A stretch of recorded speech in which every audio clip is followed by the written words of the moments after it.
Hello, ninth class. Today I'm going to take up the poem The Road Not Taken by Robert Frost. Okay, beta. First published in 1916, Road Not Taken shows Frost at his best as a pastoral poet who combines rustic simplicity with hidden, indirect, and implied meanings.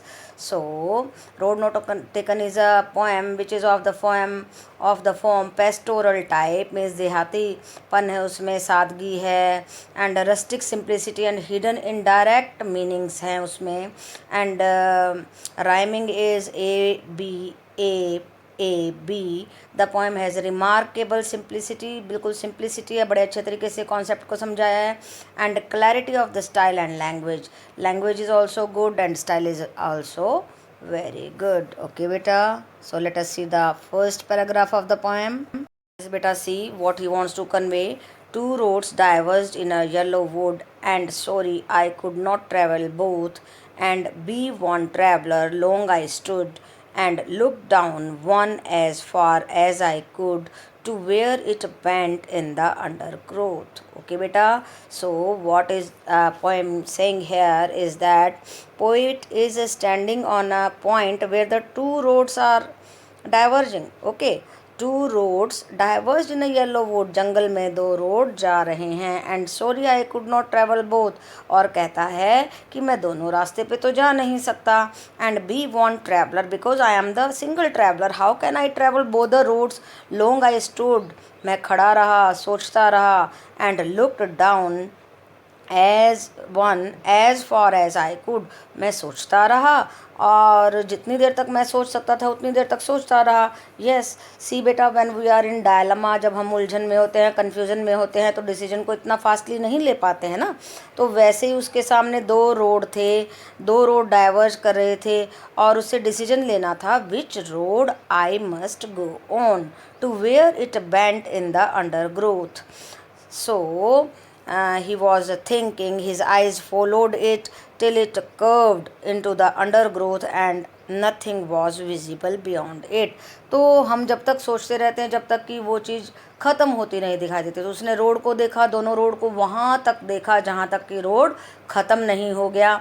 So he was in a great confusion which road he must opt for. So he was thinking.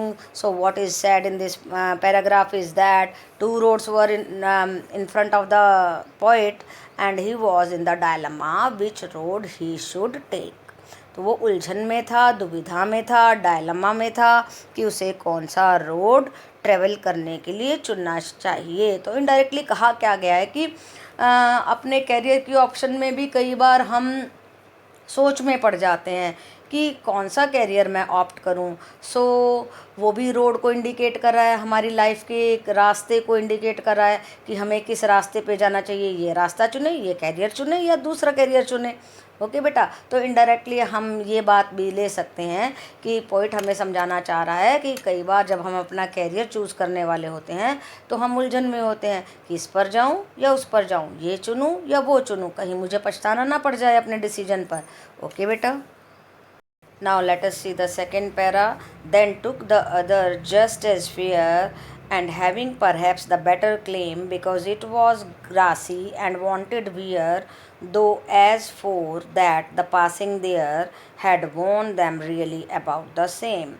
The poet chose the other road, which seemed equally inviting. Now then took the other, उसने दूसरा road ले लिया, just as fair, और उसने सोचा this is the right option for me, and having perhaps the better claim, and he thought this is the better option, and he felt more inclined towards as it was overgrown with grass, because nothing was trodden, grass was not trodden there, and it was less worn out, thus being adventurous because it was adventurous, because it was grassy and unwanted wear, and though as for that the passing there had warned them really about the same.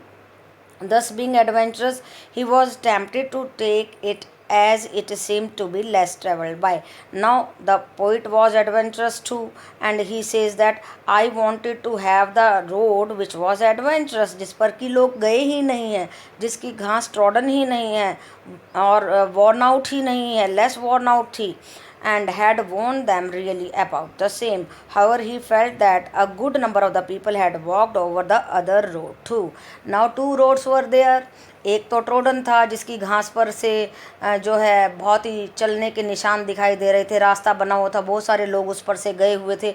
But one road was untrodden one, और एक रास्ता ऐसा था जिस पर बिल्कुल कोई नहीं गया था. सो poet thought that it is very adventurous to walk on the road which is untrodden one, जिस पर कोई गया ही नहीं है, क्यों ना मैं वो रास्ता चुनूँ, मैं अकेला हो जाऊँगा. And then there will be my monopoly. Okay, so कई बार हम भी ऐसा सोचते हैं कि जैसे इंजीनियरिंग होती है, हम वो ट्रेड लें जिस ट्रेड में बहुत कम लोग गए हैं. कई लोग सोचते हैं कि सिविल नहीं लेते हैं, बहुत सारे लोग ले लेते हैं. कोई अलग से ट्रेड लेते हैं हम जिसमें बहुत लोग कम लोगों ने काम किया है. सो इसी तरीके से कैरियर में भी हमारे पास बहुत सारी ऑप्शन होते हैं. कई बार हम एडवेंचरस हो जाते हैं. No, let us do this thing, ये काम करते हैं, ये काम करने से हमें शायद अचीवमेंट ज़्यादा होगी. So the same way the poet was thinking in this paragraph. Okay बेटा, now let us see the third one. And both that morning equally lay in leaves no step had trodden black. Oh, I kept the first for another day, yet knowing how way leads on to way, I doubted if I should ever come back. In the morning, as the poet commenced his journey, जैसे ही उसने अपनी यात्रा शुरू की, he realized no one had walked over either of the two roads. दोनों ही roads पर कोई नहीं गया था. He decided to stick to his choice as choice for yet another day. और उसने जो सोचा था अनट्रोडन रास्ते को लेने का, उसी चॉइस पर वो ठहर गया. Though in his heart of the hearts he knew that it might not be possible for him to ever get a chance to revise his choice, because in the journey of the life one road leads to another and one can seldom relieve the moments and undo the circumstances gone by. Now listen very carefully. Oh, I kept the first for another day. और मैंने क्या सोचा कि मैं untrodden रास्ते को लेता हूँ, जिस पर कोई नहीं गया है उसको लेता हूँ. एंड मैंने अपने उसी डिसीजन को हार्डली छोड़ा नहीं, और मैं उसी डिसीजन पर टिका. सो yet knowing how way leads on to way, and now I thought that I am taking this road as my choice, and may God I not repent on my decision. And because the roads lead to the roads, मंजिलों से रास्तों से ही रास्ते निकलते हैं, और तब हम जाके मंजिल पर पहुंच जाते हैं. और जब हम एक बार चलने लग जाते हैं, वापस जर्नी अगर हम दोबारा से शुरू करें, कितना टाइम वेस्ट हो जाएगा. सो I doubted if I should ever come back.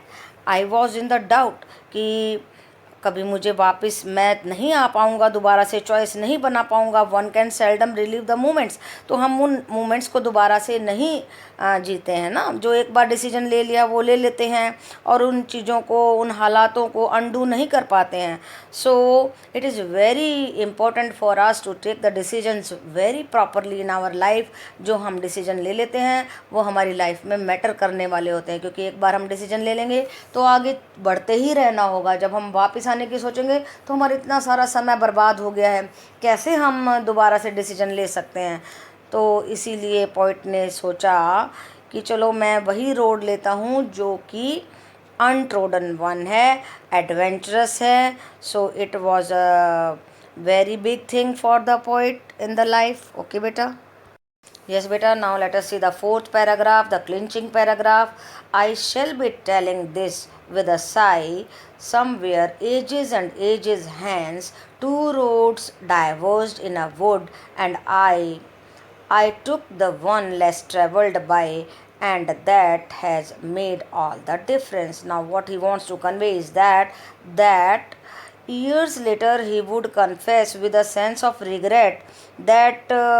Out of the two roads, he took up the less travelled one. This specific choice had made his life what it was today. It had altered the course of life. Now, the poet is expressing himself and thinking, may God I not repent on my decision. I shall be telling this with a sigh. Somewhere ages and ages हैं, इसकी बहुत सारी edges के बाद में, बहुत दिनों के बाद में मैं सभी को ये बताऊं, मुझे पछताना ना पड़े। Two roads diverge in a wood, कि दो रास्ते जंगल में जा रहे थे। जंगल का मतलब इन द अनिश्चितता कह सकते हैं, कि ऐसी बात जिसका हमें मालूम ही नहीं है कि आगे क्या होने वाला है। जंगल तो वही हुआ ना, तो हमें मालूम नहीं कि कैसे कौन सा रास्ता आने वाला है, और हमें करियर के बारे में भी हमें मालूम नहीं है, हम किस तरीके से जो है डील करने वाले हैं सिचुएशन से। Two roads diverged in the wood, जंगल में दो रास्ते जा रहे थे जिनके बारे में हमें मालूम ही नहीं था कहाँ जाने वाले हैं। And I took the one less travelled by, और मैंने वो लिया जिस पर बहुत कम लोग गए थे। And that has made all the difference, and that decision made the difference in my life. मैं बहुत ही सक्सेसफुल हो जाऊँ, may God I not repent on my decision. Okay बेटा, so this was the poem, and which is conveying indirectly that we must take the decisions properly and fastly in our life, and we must take the strong decisions, determined decisions. They are going to decide the course of our life. okay बेटा, ताकि हमें अपने decisions पे पछताना ना पड़े, strong decisions हमारे हों। ओके बेटा, yes beta, I think summary is clear to you now. Going on his way, the poet comes across a peculiar situation. His path diverges into two roads, and he is in dilemma regarding which one to take to continue his journey. So summary तो आपको clear ही है, थोड़ा सा मैं explain कर देती हूँ, सुन लीजिए। तो poet was going in the wood and there were lying two roads, means two situations were there. His path diverged into two roads, दो रोड्स में था, and dilemma था कि मुझे कौन सा रोड चुनना चाहिए। He gives careful thought to each and then chooses the grassy one, और उसने ध्यान से सोचा और grassy one, जो ग्रासी रोड था, जो लेस ट्रोडन था, अनट्रोडन था, कम चला हुआ रास्ता था, उसको चूज़ किया। Because it being less travelled wanted wear, his choice makes all the difference in his life, और उसकी चॉइस ने उसकी लाइफ में बिल्कुल डिफरेंस ला दिया। He leaves the other for another time, और दूसरे रोड को दूसरे टाइम के लिए छोड़ दिया। देखो ऐसा तो करना ही पड़ेगा ना, दोनों रोड तो ले नहीं सकता था, तो एक रोड को उसने दूसरे टाइम के लिए छोड़ दिया। But since one road leads to another, now जैसा कि हमें पता है एक रोड में से दूसरा रोड जाएगा, दूसरे रोड में से अगला रोड जाएगा, इस तरीके से रास्तों में से रास्ते बनते चले जाते हैं। He realises he may never be able to come back, and he realises that now it is very difficult for me to come back. That is the irony of the life, और यही हमारी ज़िंदगी की irony होती है कि हम वापस नहीं आ सकते हैं उस रास्ते पे से। We cannot travel all the available roads no matter how much we may wish to, कितना ही हम चाहें तो हम वापस नहीं आ सकते हैं। The poet feels that less travelled road he has taken up has altered the course of his life, और वो फील करता है पोइट कि जिस भी रोड को उसने चुना उसने उसकी लाइफ में डिफरेंस ला दिया है। In the journey of the life one can seldom come back to travel the roads not taken earlier. So हमारे जीवन के सफ़र में हम कोई भी रास्ता जब चुनते हैं तो वो रास्ते पे से हम वापस बैक नहीं आ पाते हैं। दस the poem speaks of one of the basic problem of making the right choice and the correct decision. तो पोएम में हमें क्या दिखाई दे रहा है? हमें दिखाई दे रहा है कि हमें अपने लाइफ में करेक्ट डिसीजन लेना चाहिए, वही मैटर करता है पूरी ज़िंदगी के लिए। हम वापस बार बार रास्ते नहीं बदल सकते हैं। There are alterations and man has to decide on only one of the option. The two roads here are symbolic of the confusion and tension we face while confronting a problem and making a decision in life. So what is explained in this, the whole poem, is that कि when we have to take the decision between the two, confusion is there, tension is there कि हम ये करें या वो करें, कभी ये गलत ना हो जाए। Only the future will reveal whether the decision was a mistake, and हमें फ़ौरन तो पता नहीं चलता सकता ना कि हमारा डिसीजन गलत है या सही है। तो फ्यूचर में हमें जा कर के वक्त हमें बताता है कि यू आर राइट और wrong. Once a decision has been made it can not be undone. उसको हम बदल नहीं सकते। Decisions are like steps one takes us onward to another. तो स्टेप्स की तरह होता है। एक सीढ़ी चढ़ने के बाद ही तो हम दूसरी सीढ़ी चढ़ पाएंगे ना। Thus they set the course of our life and give it up particular direction. तो ये हमारी लाइफ का कोर्स ही बदल देते हैं। Course of our life gets change because of it, because of some decisions and हमें पिक्यूलियर डायरेक्शन मिलती है। Having reached wherever our decisions और द स्टेप्स टेक अस, और हमारे डिसीजन हमें कहाँ ले जाते हैं, we can only look back and ruminate on the consequences. तो जब हम चल पड़ते हैं तो एक समय में चलने के बाद में हम सोचते हैं कि हम कहाँ आ गए, अब ये कौन से कॉन्सिक्वेंसेस है। हो सकता है हमें अपने डिसीजन पर पछताना भी पड़ जाता है कई बार। हो सकता है हमारे डिसीजंस हमें बहुत ही अच्छी जगह पर ले जाएं। We can not go back and start all over again. तो जब भी हम डिसीजन लेते हैं we must take the decisions very properly, correctly, और थोड़ा समय दे करके सोच सकते हैं हम, क्योंकि we can not come back from the point where we go, where our decisions are taking to us. Okay बेटा, so it was a very good poem, philosophical poem, pastoral poem, simple poem थी, और हमें life में एक बहुत अच्छा attitude देती है ये पोएम। ये पोएम समझाती है कि देखो डिसीजन लो, ऐसे डिसीजन लो कि आपको पछताना ना पड़े, और आप घबराओ भी मत। ऐसे एडवेंचरस रोड्स पे आप जा सकते हो, ऐसे डिसीजन ले सकते हो जो कभी किसी ने लिए ही नहीं। ओके बेटा, so very good poem it was. You can learn so many things because of this poem in life. Okay, yes beta, now let us take the theme of the poem. The road not taken deals with the dilemma that man faces in life. तो ये road not taken जो poem है that is dealing with the dilemmas, with the dilemmas, दुविधाओं से deal करती है। हमें बता रही है कि हमारी ज़िंदगी में बहुत सारे डायलमास आएंगे, दुविधाएं आएंगी और कन्फ्यूजन्स आएंगे। Life throws up many alternatives. हमारे पास बहुत सारी ऑप्शंस होती हैं और कई बार हम डिसीजन नहीं ले पाते। Man being an individual can not take up all the choices. Now human beings are the single beings.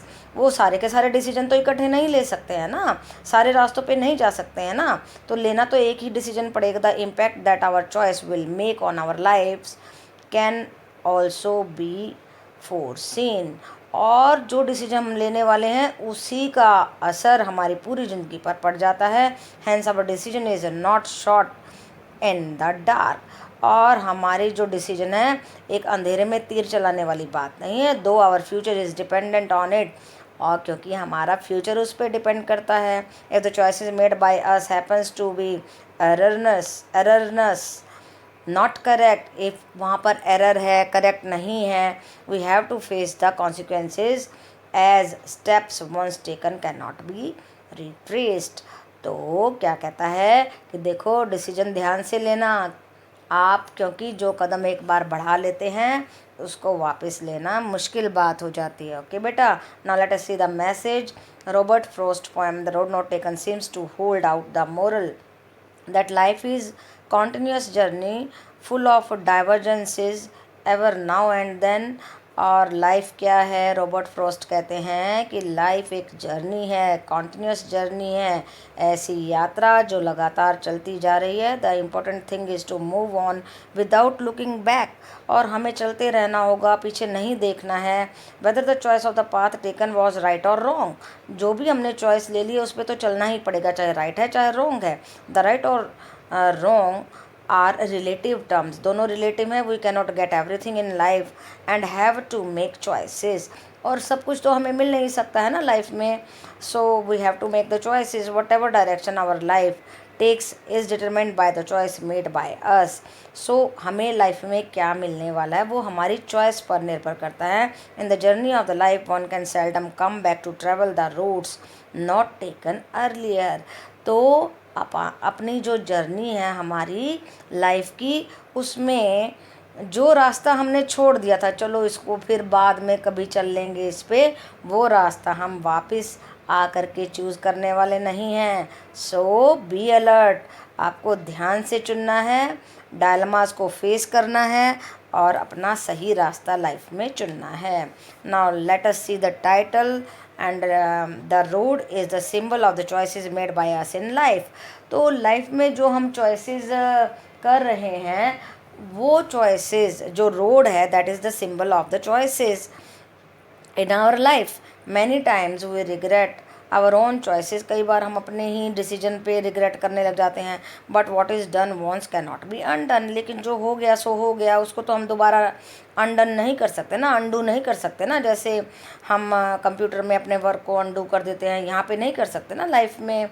Man yarns for what he has decided himself in life, what he has denied himself in life. तो man जो है कई बार उस चीज़ की longing करता है, yarns means desire करता है, जो उसने मना कर दिया था। Rather than what he has chosen, जो भी उसने चूज़ किया। Hence the poet has given his poem the title road not taken, इसीलिए उसने ये जो है टाइटल दिया है रोड नॉट टेकन, कि कभी लाइफ में हमें पछताना ना पड़े कि मैंने वो रास्ता ऑप्ट नहीं किया। ओके बेटा, now let us see the poetic devices used by the literary devices which the poem has used in this poem. Now literary device is a new word for you बेटा, आपने कभी नहीं पढ़ा होगा। तो literary devices वो होते हैं, वो ऐसा जादू होता है, वो डिवाइसेस वो ऐसे जादू होते हैं जिनके कारण से पोइट अपनी पोएम में मैजिक क्रिएट करते हैं। ओके बेटा, तो कुछ चीज़ें वो इस्तेमाल करते हैं, जैसे मेटाफर, सिम्बोलिज़म, पर्सोनिफिकेशन, इमेजरी, बहुत सारी चीज़ें वो इस्तेमाल करते हैं जिनसे पोएम में हमें इफ़ेक्ट आते हैं। ओके बेटा, तो देखिए जैसे एलिट्रेशन है, एलिट्रेशन क्या होता है देखिए अभी बताती हूँ। यस बेटा, एलिट्रेशन इज़ द रेपिटेशन और usually consonant sounds in a sequence of the words. तो जो वर्ड्स इकट्ठे इकट्ठे आ गए हैं, उनमें किसी कॉन्सोनेंट साउंड का रेपिटेशन हो रहा है, तो वो होती है एलिट्रेशन। देखिए एग्जांपल लेते हैं, grassy and wanted wear. So wanted wear में W साउंड का रेपिटेशन है, so alliteration has been used here. And another poetic devices which has been used here is symbolism. The two roads described by the poet are symbol of the challenges and the choices that life has to offer. तो मैंने बताया था ना, indirectly symbolism यहाँ पे है, symbol use किया है, रोड को as a symbol of the career use किया गया है। The beaten track symbolises the easier path and the less travelled road is the mirror is a more challenging one. So beaten road है, trodden road है, वो जो है किस चीज़ का सिम्बलाइज है कि ईजियर पाथ है वो लाइफ में, उसको हम बहुत सारे लोगों ने ऑप्ट किया, हम भी ऑप्ट कर सकते हैं। And less travelled road is more challenging one, और जो कम चला गया है वो एडवेंचरस है, चैलेंजिंग है, तो एडवेंचर का सिंबल है। So what rhyme scheme has been used here? The rhyme scheme of the poem is A B। आप देख सकते हैं, वुड A B, बोथ को B लिख दीजिए, then stood A, then could A, then growth B। तो first paragraph की rhyming scheme मैंने आपको करके दिखा दी है, क्या आई है? A B। In the whole poem this type of the rhyming scheme has been used. Okay बेटा, तो ये थी पोएम, ध्यान से प्रिपेयर कीजिए।